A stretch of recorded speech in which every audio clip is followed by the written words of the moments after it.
Hello rappers, this is Japton and welcome to a new video. So today I'll be doing something a bit different than what I usually do. So today I'll be doing a comic book collection video. So I'm just going to show you a bit of my comic books that I have. I'll tell you about them, what I think of them. I'm going to rate them and tell you if I like them, what I don't like about them, and all about that. So let's get into the video. So first we have the Weapon X comic book. Now this comic book, I honestly liked it. I wanted an Old Man Logan comic book, but because none of the comic book stores around the area that I'm in has Old Man Logan. Well, I wanted to buy Old Man Logan because back then I just watched the Logan movie. It's really good. I was planning to do a video essay about the movie, but I never got to it. So this comic book is it feels like there was a lot of stories before this came out. It feels like when I started reading it, I started from like the middle of a very long series, just like the Amazing Spider-Man, but I don't think it's the thing here, but it looks like it. So what happens in this comic is that there's this evil company that starts collecting mutants, and they start taking their powers and putting them into robots. So yeah, that's technically what's happening with what happened with the Days of Future Past, where mutants started dying, and then they started the robots got their powers, but this time they're trying to make like a very big monster, or like very big robot with all the powers of all the mutants. So you just see Logan calling Sabretooth and Domino. He calls them to like make a team and try to see what's happening around it. You also have the Asian Hulk here. I don't really like him, but he looks more like a professor.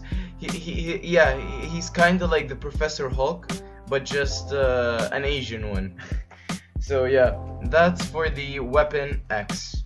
Now let's go to my next comic. Is another X-Men comic. It's honestly good. It's the Killable Wolverine.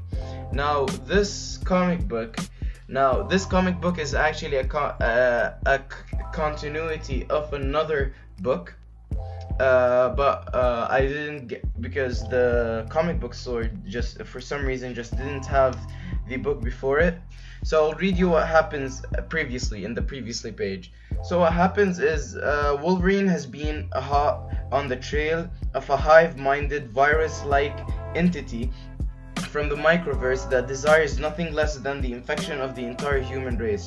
After their few battles, the entity tried to coerce Logan to become its host by crashing and sinking a shield helicarrier and infecting its agents, including Nick Fury.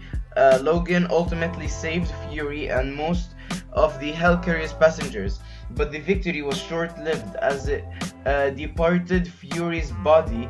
The entity played its last card, leaving Wolverine exhausted, waterlogged, and unable to use his mutant healing abilities. So yeah, this is what happened before it. So yeah, Nick Fury is in this book. He only appears like in the very beginning. So I think because I haven't read this comic book for a very long time, but what I remember is that he comes back. He's a bit mad. He talks to Nick Fury, and then Nick Fury just doesn't. Nick Fury just tries to like please him and tell him that they're going to try to make things right, but Wolverine doesn't take any of that. And then there's this new mission that happens in the movie, and sorry, in the book there's this new mission. So Wolverine wants to go to the mission, I think, but the X-Men don't want him to. Oh, Thor appears in this book too, in this comic book. I forgot all about that. So yeah, he goes into this mission. There's also Black Panther in this book. Wolverine is in a relationship with Storm and stuff, all about that. Yeah, this is also when Black Panther got divorced with Storm, so that already happened in the book. So Mystique is also a villain. There's a mystery around Mystique that we actually don't get to know about at the end of this book. I think we do, because I haven't read this book for a very long time. Just saying, I should have reread them before doing this review, but I didn't. Oh yeah, it kind of has a bit. It reminded me of what was it? The second Wolverine movie, the one based in Japan or China, if I'm not sure, where he saved an old guy in I don't know what war, and he gave him a knife as a prize. So that really sounds like the old Wolverine movie where he saved this guy in World War I or II, I'm not sure. And then he calls him back several years later to apparently change his life, to technically kill him, because Wolverine wanted to die. So yeah, this is what happens in the movie. It's kind of crazy, but it kind of reminded me of that here. So yeah, my camera's not the best, but yeah, the one with the sword. So he gives him the sword, and then he dies right after, and then it's the only thing he has remaining. So he wants to get it back, I think. That's why he goes to the mission. He accepts to do the mission. You also have, I forgot what superhero that was, but she's played by Ellen Page. The one in the hero that gets Wolverine's mind back to the past in Days of Future Past. Yeah, so that character is here. Wolverine gets bullied by Sabretooth at the end. The end is really good. It takes place in a mall. And you also get to know, if you don't know a lot about Wolverine, you get to know at the end of this book that Logan is his fake name and that James is his real name. And then Sabretooth kind of exposes Wolverine and tells them that maybe Wolverine is trying to hide a lot about all of you. He's lying about his name, and he lies about a bunch of other stuff. He keeps a lot of secrets. Maybe what if he's not the good guy at the end?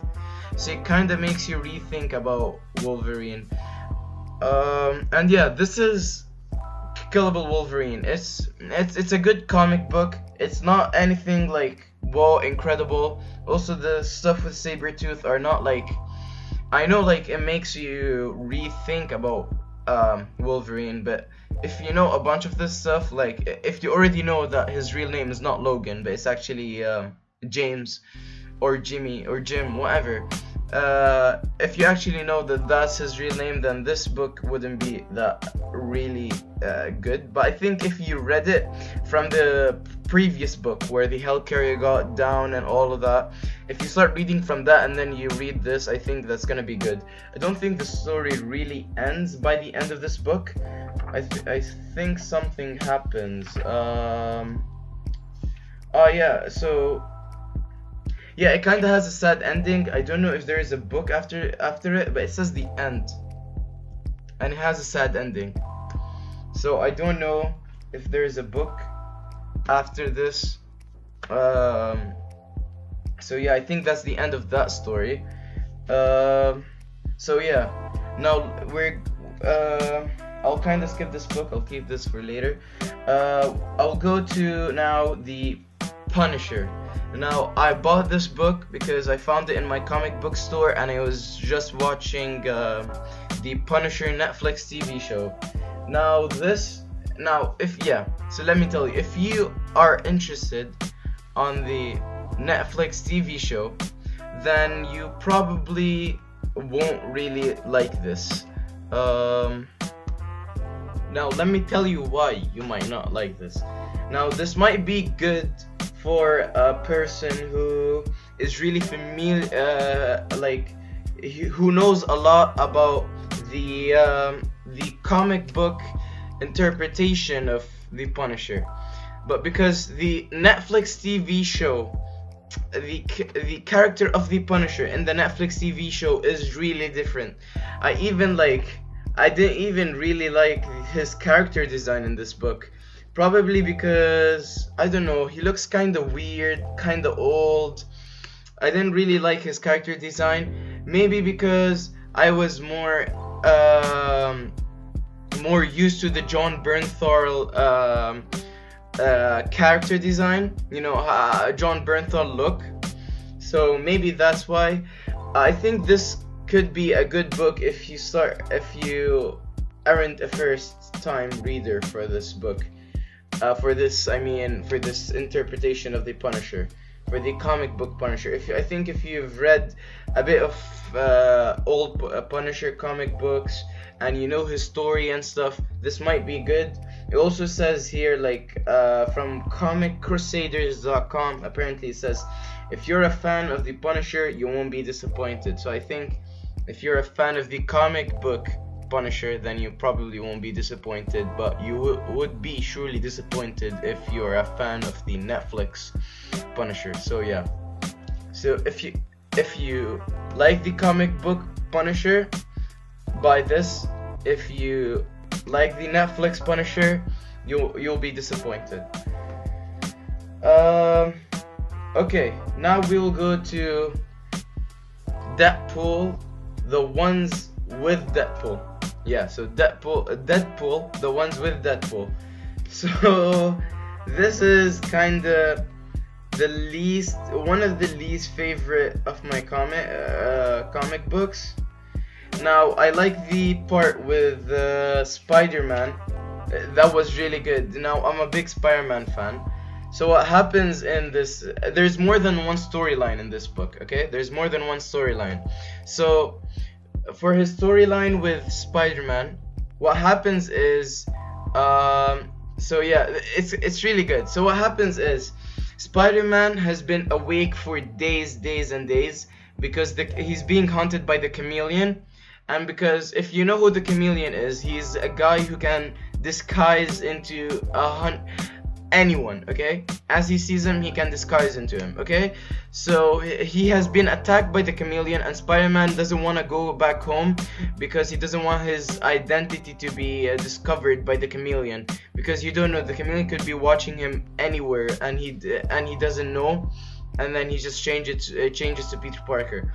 So he meets with Deadpool, and then Deadpool is like, yeah, I can help you and stuff, and then Spider-Man doesn't agree. And then just Spider-Man passes out because he's been awake for too many days. And then, so what he does is, Deadpool apparently has like a bro code where he shouldn't see who his identity is. That was funny in the funny part in the book. So he doesn't see who he is, but he takes all his clothes off, and he wears the Spider-Man suit. And then he fights Chameleon. And it's really funny because the Chameleon knows how Spider-Man acts, and then he gets really weirded out by how Deadpool does, and Deadpool causes havoc and stuff. And you also have this other storyline with the old Captain America, and they talk about Logan, and apparently they were disposing all their stuff from Logan. They're disposing Logan's like personal items. They were disposing all that because they're worried that any of his DNA could be caught and a clone of him can be created. And then there's this knife with his blood that gets taken by Hydra, I think. I'm not sure. I haven't read this book in a very long time too. I think this is the first comic book I ever bought. I'm not sure. Yeah, I think I bought this and the Punisher and another book. You're going to see after this. So yeah, so I haven't really. I'm not sure if Hydra is the terrorists who find the blood sample of Wolverine. So what they do is Deadpool and the old Captain America go to fight the terrorist group and take back the knife so that they don't make a clone of Logan, and that's why they were disposing Logan's personal items, just so that no DNA can be caught by any terrorist group. So, and there's also another storyline with like animals that were able to speak, and they make a show, and then he kills them. It's really weird. Yeah, I didn't really like this comic book. I think if you're a Deadpool fan, you might do. But yeah. Now, my very first Spider-Man comic book. Now, as I told you, I'm a big fan of Spider-Man, so my first Spider-Man comic book is Spider-Man and the X-Men. Now, Spider-Man and the X-Men is... I'm mixed about my my opinions on whether this is a good comic book or not. Now, what I hate about this comic book is Spider-Man character design. Now, when I bought it, I'm like, oh damn, okay, Spider-Man looks good in the cover, right? He looks like a very thin dude. He looks like a 12-year-old in this book. It's so, and it's not like he's a 15-year-old in this book. No, he just looks so thin. I hate his character design. For some reason, his character design changes each time. Like, he looks normal here, and then yeah, he even looks normal here, but then other chapters he looks thin again. It's so I hate his character design. Yeah, and through this book they build up this story. So Spider-Man gets called by the X-Men, and he has to be like this substitution teacher for this like group of students that are bad students apparently, and one of them works with a evil villain, and they build it up. They show you like, so one of them turns evil, and then it turns out but they weren't working with the main villain, and then another turns evil, and then it turns out they're not working, and so it keeps going and going and going, and then they're like, the most possibility of someone being an evil is this guy, this guy, this guy, and they keep like building this up, and then at the end, well, the final fight is good. They fight with the clones of like they fight with some like X-Men clones, dead X-Men clones. Like they fight with a clone of Wolverine and stuff, and one of them is the at the end you find out that the main villain that one of the students is working with is Mr. Sinister. And if you don't know who Mr. Sinister is, he's a very prominent and known X-Men villain. So they build it up as if one of the people who's secretly working with the main villain is really evil, but then you find out that they really aren't. It's not that big of a plot twist. I was kind of pleased by the end. It was a good. I had a smile at the end of this book. It's good. So I would say if you're a Spider-Man fan, meh. That's my rating for this book. It's not the best, but it's a Spider-Man book. But it's not the best. It's readable. It's really readable. But it's not the best. Now we will go to my second favorite comic book, which that I have, which is the Amazing Spider-Man Family Business. Now this comic book is it's actually a graphic novel. Now, the art in this book is so freaking good, okay? The art in this book is so good. I don't know if because, well, I haven't edited this video yet, but what I'm planning to do when I edit is to show like some some like comic book covers from the internet of, not like comic book pages from the internet of each book. So I don't know if I do show, but I'm gonna show you some like pages here of the art. It's really good. Peter Parker looks more like Andrew Garfield, which is my favorite design of the character. I mean, the first part takes, well, you know, because my past reviews have always said that I hate final fights at night. I hate the night in any superhero comic book. It feels like they're trying to be edgy for no reason. But because this is not a movie, it's actually drawn, the art is really good here. I mean, it's crazy. Spider-Man gets like caught by the FBI. He gets attacked. The Kingpin is one of my favorite characters, just because he was played by Vincent D'Onofrio in the Netflix Daredevil show. I talked a lot about that in my Instagram, which is going to be in the link in the description below. So Kingpin is a really important character in this comic book. So let's go to the plot of this comic book. So what happens is, Spider-Man discovers he has a sister.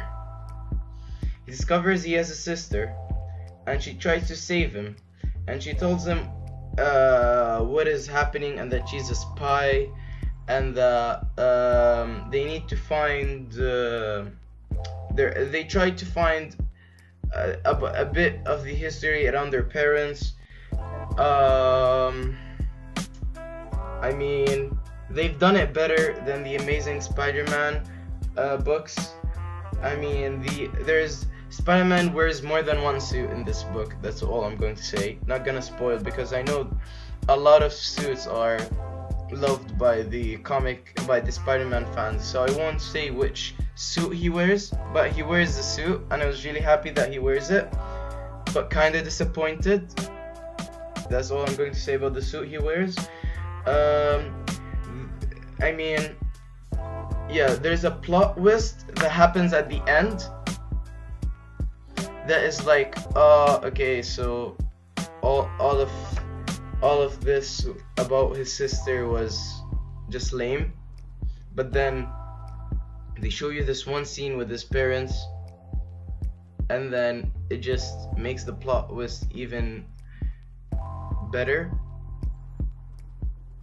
So yeah, this comic book is good. It's really popular. I was surprised that my comic books, the comic book store around here has it, because the comic book store here doesn't really have some good books, as you've just seen. So I was surprised that they have this, and I've never read it. So when I read it, this comic book was so good. Okay, this is so good. So if you're a Spider-Man fan, you're going to really enjoy this. If you like Kingpin and Daredevil, you're really going to enjoy this.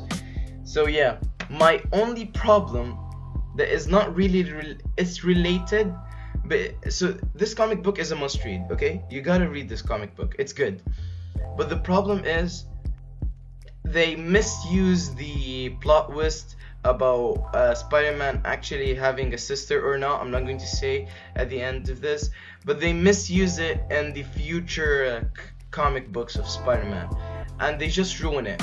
Okay, so they ruin the story behind this in the future installments. But this is a must-read if you're a Spider-Man fan. If you just like Kingpin, I mean, it's really good. It's really popular too. So yeah, so Spider-Man's parents, Spider-Man has a sister, something happens with the Kingpin, he gets more than one suit. It's good. It's good.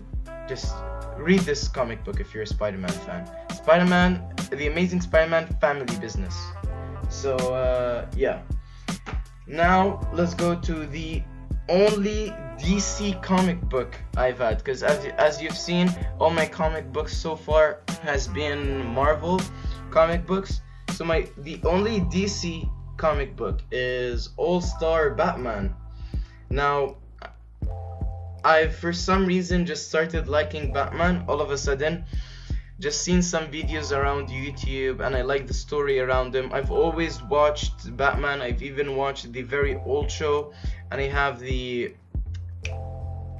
DVD of the what was it? Batman Phantasm. Thingy about a Phantasm. Okay, it's I'll put a picture of it while I'm editing. I'll make sure for that to do that. So I also had the movie and I watched it a couple of times. I really liked Batman ages ago, but for some reason I just stopped. So I really wanted to read this. So I honestly don't regret reading this. It's really good. So what happens is, yeah, there is also a common dislike about the Batman community, in which they hate how they always add new people to the Bat family. I mean, like the sidekicks, like Batwoman, Robin, and the so if you haven't been keeping up with the Batman comic books, they even add more, and they really the Batman community really hate that they keep adding. They should just keep it with one. Just keep it with Robin or Batwoman, just Robin maybe. So they have another character. They give us a backstory around them. So yeah, this is kind of like two storylines. One, which is the first Batman All-Star comic book. I mean, yeah, because the Batman Rebirth. Because this is the first Batman comic book that I bought because the Batman continuity is really long, and the Rebirth are made for a reason, just so that they reboot them. So I really wanted to read this. The art is really good. I mean, you have moments that are just amazing in this comic book. A part starts in a farm, in the night, in the rain. I mean, I can't keep talking about the art. I mean, look at those colors. Just look at these colors. It's so good, honestly. I really liked reading it. Just look at this. I mean, my camera is not the best. Yeah, so Two-Face is in this comic book.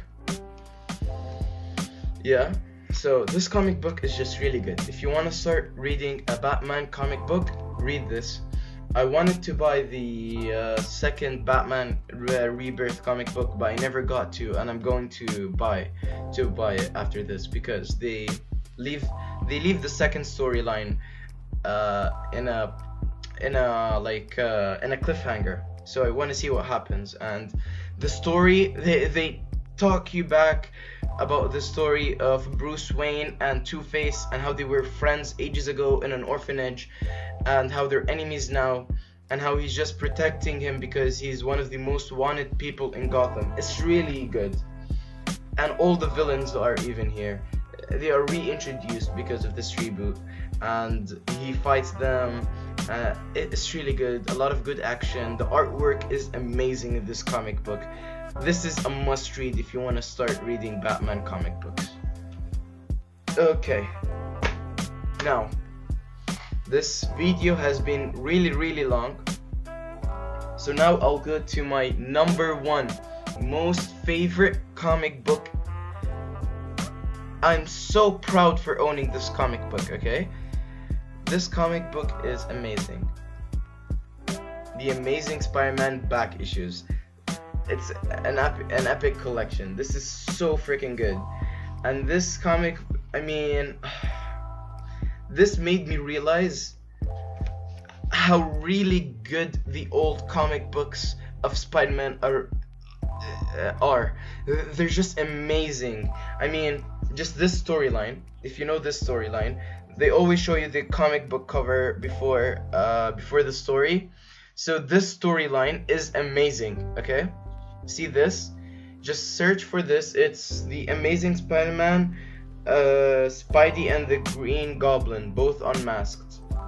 Yeah, so read this. This is amazing. Okay, this comic book is amazing. I think you can find it on the internet. They also have the first appearance of the Shocker. You also have the second appearance of the Lizard. You also have, what else do you have? This comic book is just really good. Yeah, so Spider-Man gets called because of the cover. You know that the Avengers are in this comic book. So at one part they tell you about the Avengers try to call Spider-Man to join the Avengers, and they put him in a like a test, and they tell him to bring back the Hulk to see if he's worthy enough to joining the Avengers or not. And then he sees something with the Hulk, and then he misinterprets what the Avengers wanted to do with the Hulk, so he leaves them because he's a good guy, and he lies to them, and he says that he couldn't catch the Hulk, but they really just wanted to help the Hulk. It just shows how good and grounded the character of Spider-Man is. You also have, the second and third appearance of Kraven the Hunter is in this book. It's so freaking good. The art is amazing in this book. I just like looking through the pages. Yeah. Oh my god, I can't believe that I forgot his name. I've been watching the Tobey Maguire movies every single weekend, and I forgot his name. Oh my god, I'm so ashamed. What was his name? What was it? Jameson, Mr. Jameson, J. Jonah Jameson. J. Jonah Jameson is really freaking good in this comic book. He appears more than once. I always just hear the actor. I also forgot what was the actor's name. Whenever I see like parts with J. Jonah Jameson in this book, I always hear the actor's voice. You have this storyline. So if you know the storyline where J. Jonah Jameson's son gets superpowers and he goes crazy. This storyline is actually in one of the episodes of the very well-known and many Spider-Man fans call the best Spider-Man show, which is the Spectacular Spider-Man. It's actually in one of the episodes. It's really good. You also have I think the first or second, I'm not really sure, I think it's the first appearance of the Rhino. Oh my god. Whoever wrote those past comic books, I also think Stan Lee also was really involved by writing those comic books.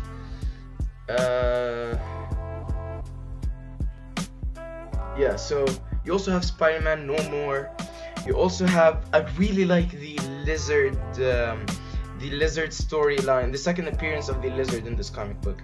So what happens is Spider-Man,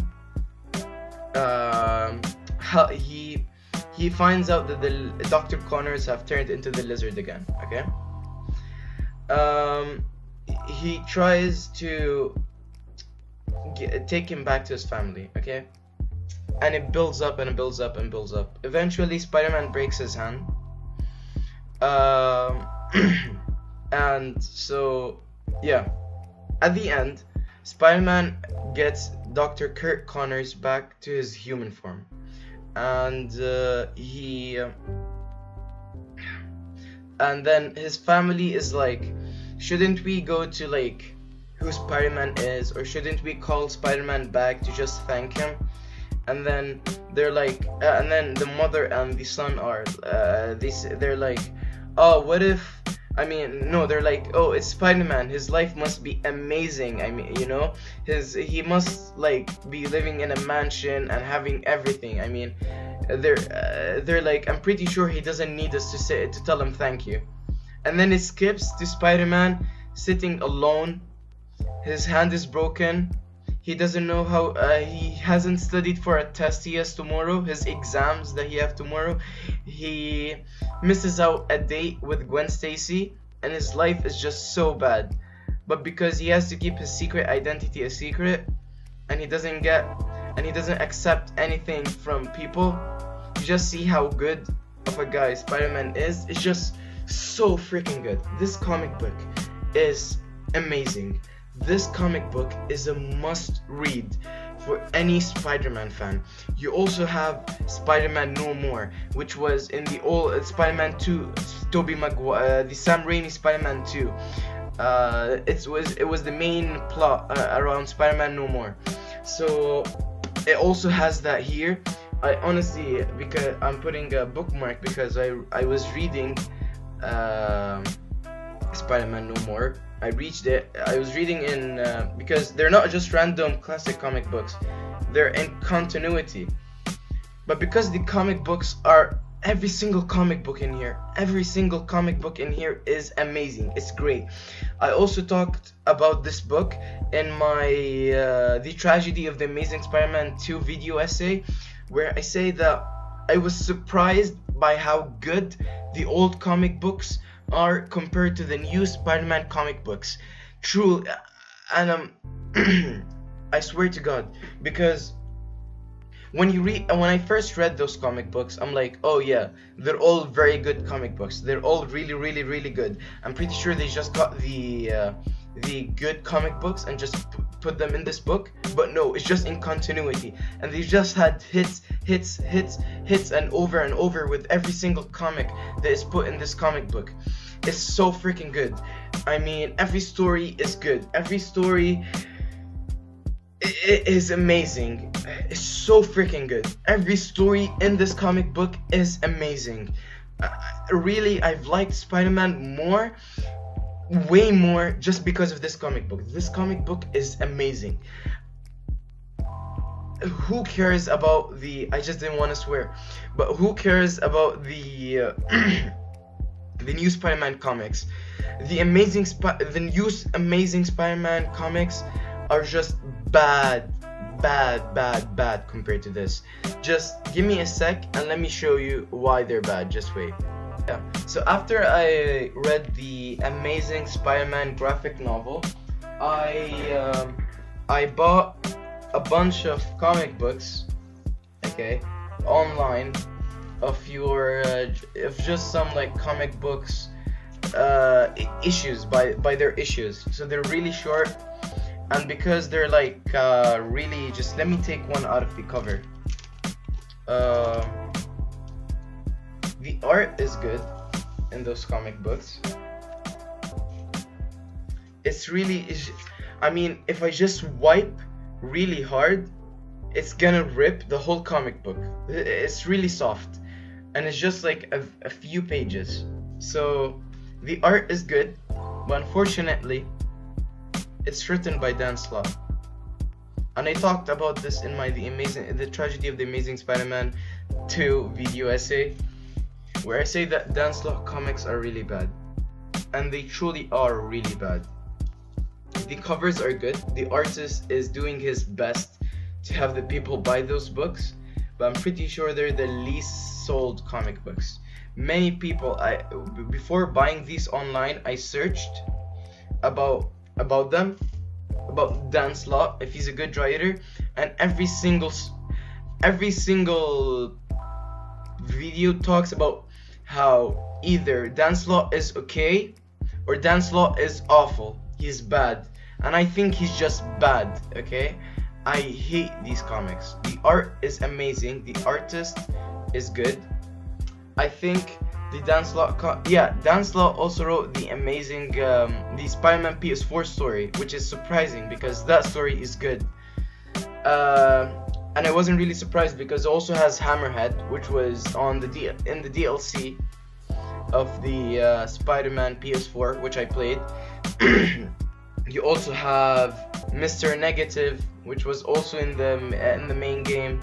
So I can see how you can really quickly recognize that Dan Slott wrote the story, but they're bad. They're really bad. just don't buy these, okay?